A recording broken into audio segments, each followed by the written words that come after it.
Shocking biblical signs that prove Jesus is coming back sooner than you think.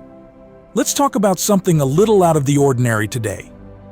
I want to dive into what the Bible says about the signs of Jesus' second coming. Yeah, I know, it sounds intense. But here's the thing. The Bible actually gives us some pretty specific signs to look for. So let's go through them one by one in a way that makes sense for right now, for our everyday lives, and see if we can wrap our heads around what's happening in the world today. First, we have the sign of wars and rumors of wars. You've probably seen this one mentioned in Matthew 24, verse 6. It says, "You will hear of wars and rumors of wars, but see to it that you are not alarmed. Such things must happen, but the end is still to come." Does that sound a bit like the daily news? I mean, every time you turn on the TV or scroll through social media, it's there. There are conflicts in places we've never even heard of before and tension everywhere. It's easy to feel anxious or scared, but remember, Jesus said these things would happen, and we shouldn't be alarmed. It's all part of the bigger plan. It's almost like he was giving us a little heads up to help us keep our cool, even when things look chaotic. Then we've got the famines and earthquakes in various places. Matthew 24:7 mentions this too, saying there will be famines and earthquakes in various places. If you've been following the global situation, you might notice that these natural disasters seem to be happening a lot more often. Earthquakes, floods, hurricanes, there's always something. And when it comes to famines, we might think of them as happening somewhere far off, but the reality is, food shortages are becoming more common everywhere. It's like nature itself is groaning, waiting for something, longing for change. Next, let's talk about what the Bible calls the increase of wickedness. In Matthew 24, verse 12, Jesus said, "Because of the increase of wickedness, the love of most will grow cold." Look around. Isn't that kind of happening right now? People seem more divided than ever.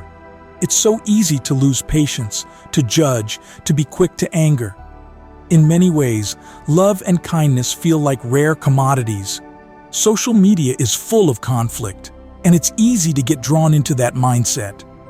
But this is also something Jesus said would happen. It's like he knew we'd face a time when compassion would be in short supply and wanted us to recognize it as a sign. Another sign is that the gospel will be preached all over the world. Matthew 24:14 says, "And this gospel of the kingdom will be preached in the whole world as a testimony to all nations, and then the end will come." Here's where things get really interesting. Back in the day, reaching the entire world was unthinkable. But today, with the internet and social media, the message of Jesus can reach anyone, anywhere. The Bible is translated into more languages than ever before, and anyone with a phone or computer can access it. This global spread of the gospel is something unique to our time, and it's amazing to think that we're witnessing this firsthand. Now here's one that might surprise you: the rebuilding of Jerusalem. The Bible talks about Jerusalem being a focal point in the last days. And in the last century, we've seen Jerusalem come back into the spotlight, especially with the formation of Israel as a nation in 1948. Many see this as a major prophetic event. Jerusalem is still a center of global attention, and whenever something happens there, it seems to echo around the world. It's one of those things that reminds us how connected we are to history, prophecy, and God's plan. Another big sign is what the Bible calls the falling away, where many people will turn away from their faith. 2 Thessalonians 2:3 mentions this: "Don't let anyone deceive you in any way, for that day will not come until the rebellion occurs." It's no secret that in recent years, people seem to be drifting away from faith.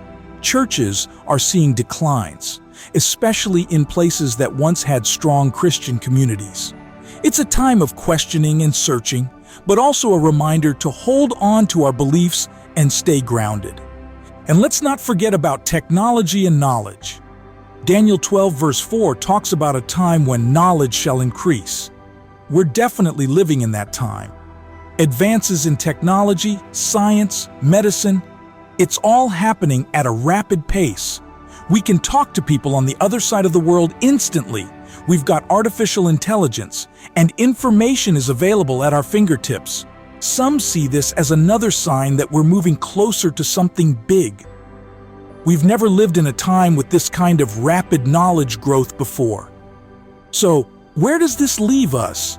Are these signs here to make us panic? No, that's not the point at all. Jesus didn't tell us these things so we'd live in fear.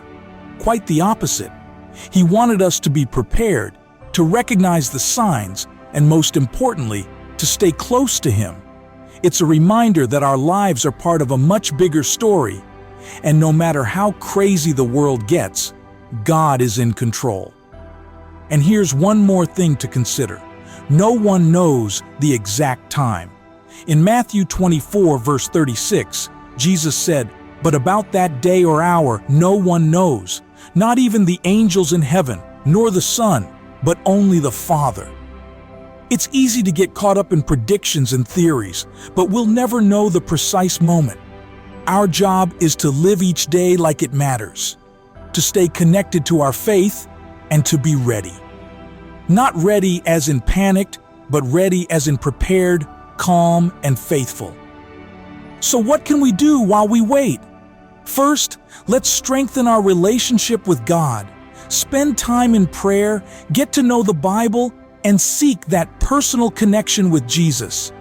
It's easy to get distracted by the world, but these signs are like a gentle nudge, reminding us of what really matters. And let's not forget the people around us. This isn't about sitting back and waiting. It's about living with purpose, sharing love, and spreading hope. Another thing we can do is to live with compassion and kindness. Remember how Jesus said that the love of most would grow cold? Let's be the exception to that. We have an opportunity to show others what it means to live with hope and kindness, even in challenging times. Being a light in the darkness doesn't just help others. It keeps us focused on what's true. And lastly, don't let the weight of the world drag you down.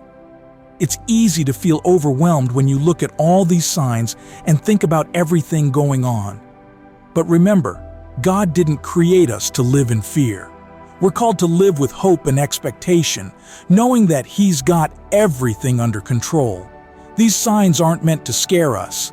They're here to remind us of the hope we have in Jesus. We know how the story ends, and it ends in victory.